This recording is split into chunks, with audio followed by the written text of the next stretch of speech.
In tonight's main event, the Icon Rey Mysterio battles the Olympian Lucha Underground champion Chad Gable in a non-title match. But as we know, if Rey wins, he'll earn a title shot against Gable.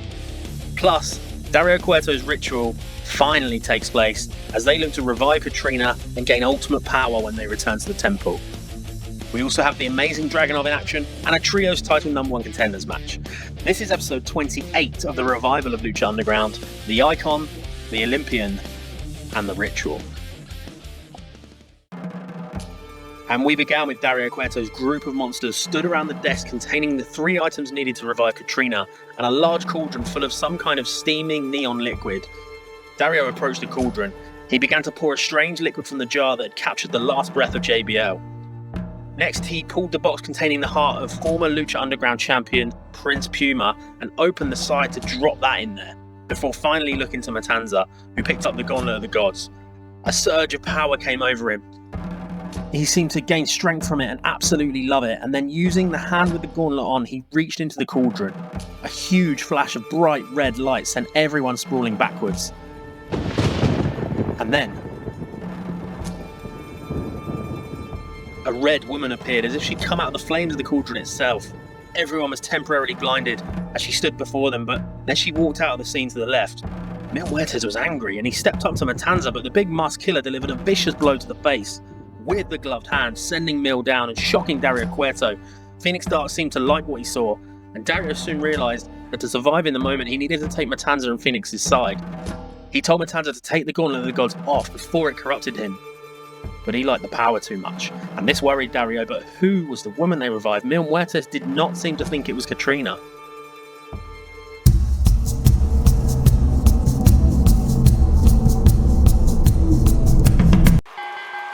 After a wild start to the show, we got into a fun and high-flying fan favourites versus amateur wrestlers and grapplers in a quick and impactful opening match.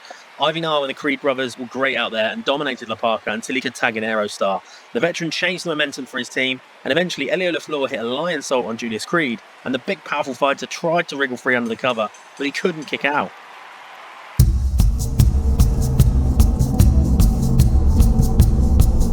Backstage, Natty was yelling at Panther Ali about the prophecy of the Jaguar tribe. She told him that the prince is not ready and he should leave the young lion with her and her husband TJ for a while longer. As the current leader of the Jaguar tribe, Ali told his lioness to back off. Just then, Prince Apollo of Lagos approached them. He calmed everybody and he said that if it's a prince they want, they already have one. And Ali smiled and was happy to see his trusted friend.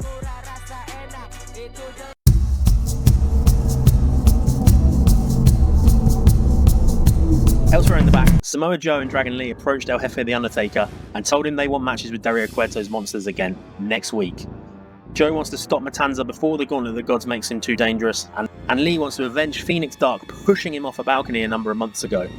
But El Jefe said that he has plans for both Matanza and Phoenix's next opponents already, but the duo of Joe and Lee can have a main event tag team match on the same side next week and wait for their time to fight Dario Cueto's monsters.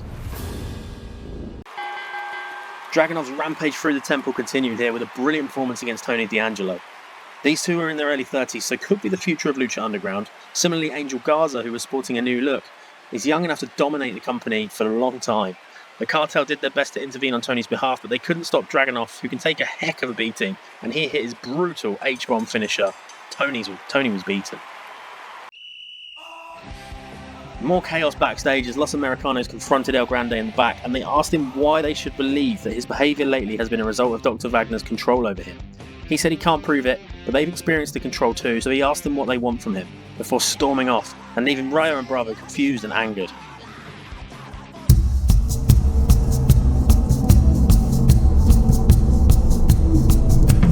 Tonight's session band, Mariachi del Infierno, played one of their songs to get the crowd ready for the next match, before the stage platform they were performing on rose higher and higher and out of the way.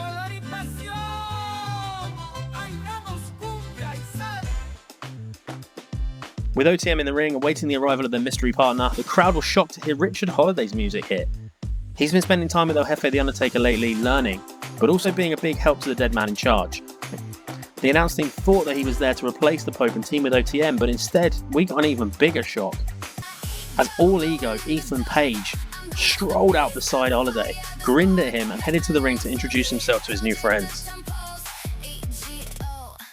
The cocky Ethan Page absolutely loved teaming with OTM tonight, and he loved the dysfunction of his set of opponents just as much.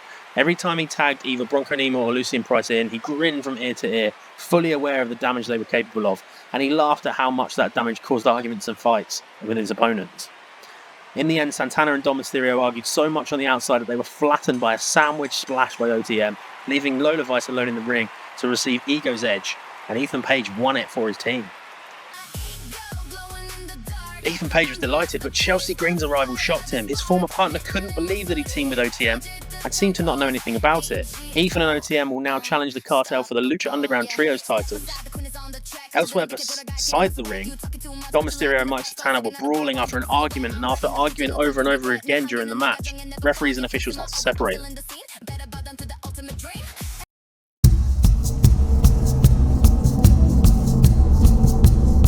Santos Escobar approached Los Hyenas backstage and congratulated his former friends for their recent tag team title win. He told the three of them they could work very well together again soon. Cruz del Toro then asked Santos, as an experienced Lucha Underground grappler, if he knew anything about the door behind Joaquin Wilde. Santos seemed to immediately know what it was and asked the usually jovial champions how they found it. And Wilde said some backstage workers saw it glowing behind some equipment and uncovered it. The leader of the cartel was scared, he was shocked it was glowing, and he told the pair of hyenas to promise him they would never open the door, and he told them to stay there as he hurried away scared.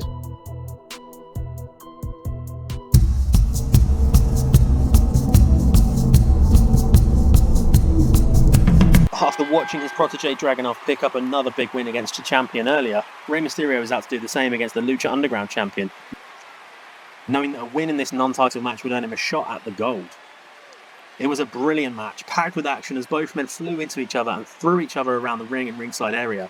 Rey is 51 years old, but he shows no signs of slowing down and still performs at the highest of levels. Chad Gable had a lot of help though, and he lent heavily on Ivy Nile and the Creed brothers a number of times, eventually countering a 619 by catching Rey's legs, pulling him through the ropes and dropping him with a high-angle German suplex to pick up another victory. As he celebrated though, his attention was taken by the big screen. It looks like former champion Penta is coming back to the temple soon.